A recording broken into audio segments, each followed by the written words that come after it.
चलिए आज हम पढ़ने वाले हैं अकाउंटिंग प्रिंसिपल। क्लास 11 का ये चैप्टर है, चैप्टर नंबर 3 है डीके गोयल के हिसाब से अकाउंटिंग प्रिंसिपल। जैसा कि हम सब जानते हैं प्रिंसिपल्स सबने सुना होगा। प्रिंसिपल्स होते क्या? प्रिंसिपल्स का मतलब है सिद्धांत। वो स्कूल वाला प्रिंसिपल नहीं, प्रिंसिपल का मतलब यहाँ पे क्या है? सिद्धांत, यानी कि कुछ रूल्स एंड रेगुलेशंस जो हमको क्या करने पड़ते हैं, हमको हमारी लाइफ में भी फॉलो करने पड़ते हैं। ठीक है, तो वैसे अकाउंटिंग के भी कुछ प्रिंसिपल है जो अकाउंटिंग करते समय हमको क्या करने पड़ते हैं, फॉलो करने पड़ते हैं। अच्छा, हमें नहीं, हमारी बिजनेस ऑर्गेनाइजेशंस को क्या करने पड़ते हैं, फॉलो करने पड़ते हैं। देखिए भाई, ये बनाए क्यों गए? बनाए क्यों गए कि बनाए इसलिए गए ताकि क्या आ सके, अकाउंटिंग करने में यूनिफॉर्मिटी आ सके। भाई सिंपल सी बात है, एक बंदा जो इंडिया में अकाउंटेंट है और दूसरा बंदा कहीं फॉरेन में अकाउंटेंट है और वो अकाउंटिंग कर रहा है, तो हमारी अकाउंटिंग और उसकी अकाउंटिंग मिसमैच ना हो। ठीक है, तो किसी की अकाउंटिंग मिसमैच ना हो तो उसके लिए कुछ रूल्स रेगुलेशंस बनाने पड़े कि भाई इसकी अकाउंटिंग इस तरह से होगी वगैरह एंड वगैरह। ठीक है, तो जैसे कि उसके बेसिस पे हमको कुछ अकाउंटिंग कंसेप्ट दिए गए, कुछ कन्वेंशंस, कुछ अजम्पशंस दिए गए जो हम इस चैप्टर में पढ़ने वाले हैं। अच्छा, इसके अलावा जैसे पोस्टुलेट्स वगैरह भी होते हैं, तो अभी अपन को क्लास 11 में सिर्फ 3 चीजें पढ़नी। कौन कौन सी? Concept, assumptions and conventions. आज हम इस वीडियो में कवर करने वाले हैं कुछ अकाउंटिंग अजम्पशंस। चलें पहले शुरू करते हैं, पहले सीखते हैं कि अकाउंटिंग प्रिंसिपल्स की कैरेक्टरिस्टिक्स क्या है। ठीक है, ये बनाए क्यों गई हमने सीख चुके हैं। नेचर एंड कैरेक्टरिस्टिक्स क्या होगी? देखिए, तुम्हारा सवाल होगा क्या सर अकाउंटिंग प्रिंसिपल्स चेंज नहीं हो सकते?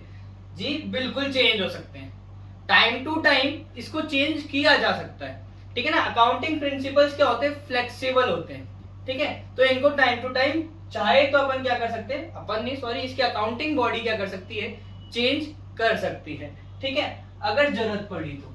ठीक है, दूसरी बात, क्या ये मैनमेड है या नेचुरल? तो सिंपल सी बात, ये मैनमेड है। ठीक है, इसकी अकाउंटिंग बॉडी इसको बनाती है जिसको अपन आईसीआई बोलते हैं। जैसे अकाउंटिंग स्टैंडर्ड्स आईसीआई बनाती है, कुछ प्रिंसिपल्स भी कौन बनाता है, आईसीआई बनाती है। ठीक है, चलिए, तो ये इसकी कुछ बेसिक नेचर और कैरेक्टरिस्टिक्स थी किसकी, अकाउंटिंग प्रिंसिपल्स की। चलिए आज अब अपन स्टार्ट करते हैं अपना जो टॉपिक कवर करने वाले हैं, कौन सा, अकाउंटिंग अजम्पशंस। ठीक है, देख लीजिए, देखो अजम्पशंस यानी कि अजम्पशंस हमको सबको पता है क्या होते हैं, अनुमान होता है। ठीक है ना, यानी कि कुछ बेसिक अकाउंटिंग अजम्पशंस होते हैं। ठीक है, जो कि किस में दिए गए हैं, एएस नंबर 1 में। अच्छा, एएस क्या होता है, अकाउंटिंग स्टैंडर्ड्स। ठीक है, अकाउंटिंग स्टैंडर्ड जो अपन अगले चैप्टर में थोड़ा ब्रीफ में पढ़ेंगे। ठीक है, पहले मैं बताता हूँ एएस 1 क्या है। एएस 1 है डिस्क्लोजर ऑफ अकाउंटिंग पॉलिसी। इस एएस 1 का नाम है डिस्क्लोजर ऑफ अकाउंटिंग पॉलिसीज। ठीक है, इसमें ये बताया गया है कि अगर तुम नहीं बताते हो कि बिजनेस फर्म, अगर तुम नहीं बताते हो ना कि तुम कौन कौन से कंसेप्ट फॉलो कर रहे हो, तो हम 3 कंसेप्ट ऐसे हैं जो मानकर चलते हैं कि ये तो आपने क्या किए हैं, फॉलो किए ही किए हैं। अब आप पूछेंगे सर ये 3 कंसेप्ट कौन कौन से हैं, तो मैं आपको बता दूं ये 3 कंसेप्ट कौन कौन से हैं। पहला, गोइंग कंसर्न। ठीक है,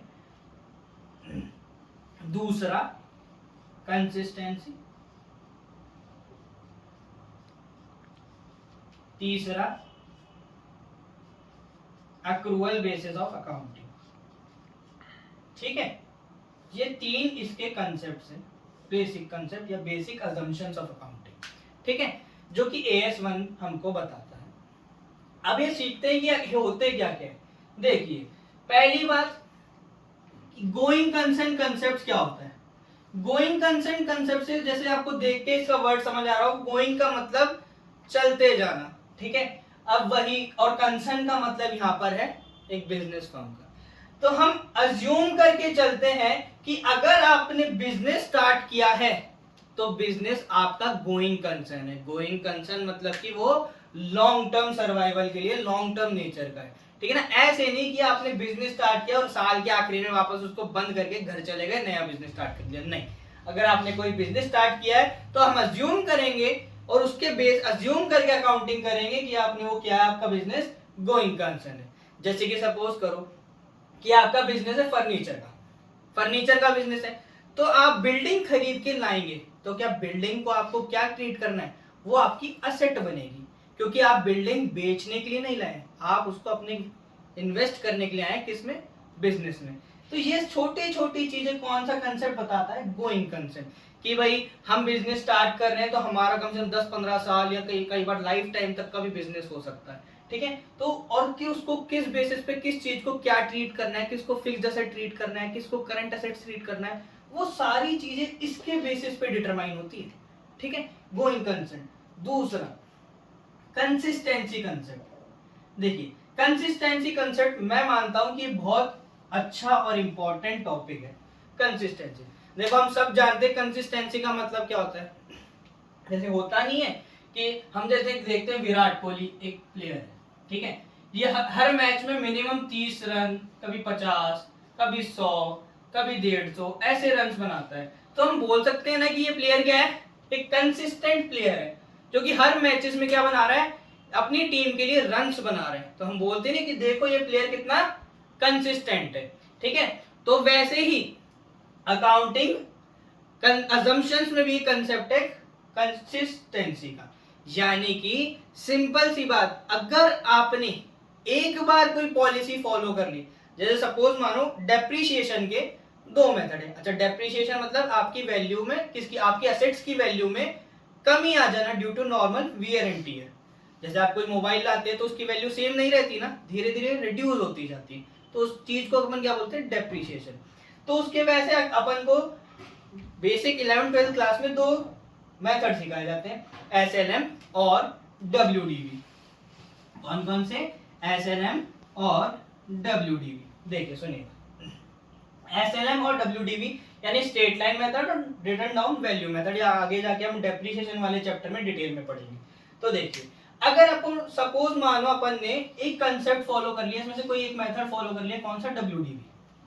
अगर आपने एक बार डब्ल्यूडीवी मेथड फॉलो कर लिया ना, तो कंसिस्टेंसी कंसेप्ट कहता है कि ईयर टू ईयर आपको आने वाले अगले आगे वाले जितने भी साल थे ना, आपको लगभग हर बार यही फॉलो करना है, ठीक है। हर बार आपको कौन सा कंसेप्ट फॉलो करना है, डब्ल्यूडीवी मेथड ही आपको फॉलो करते चले जाना है।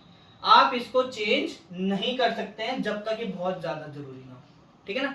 अच्छा, अब आप पूछेंगे सर ये हमको कैसे पता चलेगी ये जरूरी होगा या नहीं होगा। तो देखिए सिंपल सी बात है, ये इसकी भी क्राइटेरिया है कि सपोज मानो अगर इसको चेंज करने से आपके फाइनेंशियल स्टेटमेंट बहुत अच्छे दिखते हो, या बहुत ट्रू एंड फेयर व्यू दिखाए, ठीक है, आपके P&L बैलेंस शीट अच्छे तरह से अपना डिस्क्लोजर में और अच्छे से दिखा पाए, तो आप इसको चेंज कर सकते हैं, बिल्कुल। क्या आपको ये लॉ की वजह से, किसी लॉ के रिगार्डिंग आपको सपोज करो आपकी कंपनी और कंपनीज एक्ट में बोल दिया कि आपकी कंपनी को कंपल्सरी अब आप एसएलएम मेथड ही फॉलो करेंगे, तो फिर आपको चेंज करना पड़ेगा। तो कुछ ऐसी ऐसी सर्कमस्टांसेस आएंगी जिसमें आपको ये चेंज किया जा सकता है, ठीक है। अदरवाइज आपको हमेशा एक बार जो आपने पॉलिसी फॉलो कर ली, आपको ईयर टू ईयर वही फॉलो करते चले जाओ। ये कौन सा कंसेप्ट है, कंसिस्टेंसी कंसेप्ट है। तीसरा आखिरी, अक्रूवल। देखिए अक्रूवल कंसेप्ट ये आपने शायद देखा भी हो अपनी लाइफ में। देखिए क्या होता है, अक्रूवल कंसेप्ट ये कहता है कि अगर आपने सपोज करो कोई सर्विस दी या सर्विस ली, अगर सपोज करो आप एक ए हो, ठीक है ना, दूसरा बंदा बी है, ठीक है, आप इसके पास कोई गुड्स लेने गए, इससे कोई गुड्स लेने गए, तो सिंपल सी बात है, आप इसको क्या दोगे, कुछ पैसे, और वो आपको क्या देगा, गुड्स। एक देखिए ए और बी, आपने इसके पास गए और आप इससे गुड्स खरीदना चाहते हैं, कोई ऐसा भी सपोज मानो गुड्स एक्स, ठीक है, ये आप इससे खरीदना चाहते हैं, आप इसको क्या देंगे, पैसा देंगे, कैश देंगे, ठीक है, देंगे। अच्छा सपोज करिए आप क्या, उस दिन पैसा नहीं था, आप इससे उधार में सामान खरीद कर ले आए, उधार में यानी क्रेडिट पे आप उस दिन सामान इससे खरीद कर ले आए, तो क्या ये अकाउंटिंग नहीं करेगा, क्या उसकी रिकॉर्डिंग नहीं करेगा, तो अकाउंटिंग बोलती है, हमारे अकाउंटिंग प्रिंसिपल में बेसिक अकाउंटिंग अजम्पशंस कहते हैं कि हम, अगर आपने नहीं बताया कि आप अकाउंटिंग कौन सी फॉलो कर रहे हैं, अक्रूवल बेसिस या फिर कैश बेसिस, तो हम अज्यूम कर लेंगे आप कौन सी फॉलो कर रहे हैं, अक्रूवल। अक्रूवल का मतलब भले ही आपके पास में कैश रिसीव्ड हुआ हो या आपके पास से कैश गया हो, ठीक है ना, भले ही आपके पास क्या कैश रिसीव्ड हुआ हो या नहीं हुआ, उससे हमको कोई मतलब नहीं है। भले ही आपके पास से कैश गया हो या नहीं गया हो, उससे हमको कोई भी मतलब नहीं है। आपको तो उस ट्रांजैक्शन की एंट्री उसी दिन कर लेनी है जिस दिन आपने सर्विस या तो दी या सर्विस ली, यानी जिस दिन वो इवेंट अकर हो गया ना, उसी दिन आपको ट्रांजैक्शंस भी रिकॉर्ड कर लेने।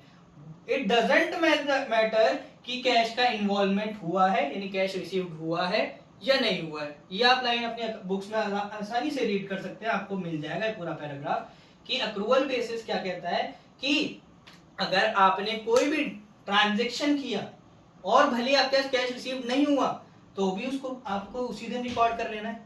कैश का पेमेंट हुआ हो या नहीं हुआ हो, तो भी उसी दिन क्या कर लेना है, रिकॉर्ड कर लेना है। ठीक है, तो ये तीन कंसेप्ट्स अपन ने आज पढ़े अकाउंटिंग असम्पशंस। कौन कौन से, कंसिस्टेंसी और बोलिए अक्रूवल, और लास्ट अपन ने कौन सा पढ़ा, गोइंग कंसर्न। ये तीन अकाउंटिंग असम्पशंस आज हमने पढ़ लिए। इसके बाद बचा हुआ चैप्टर अपन अगले पार्ट में सीखेंगे। आज के लिए इतना काफी। Thank you.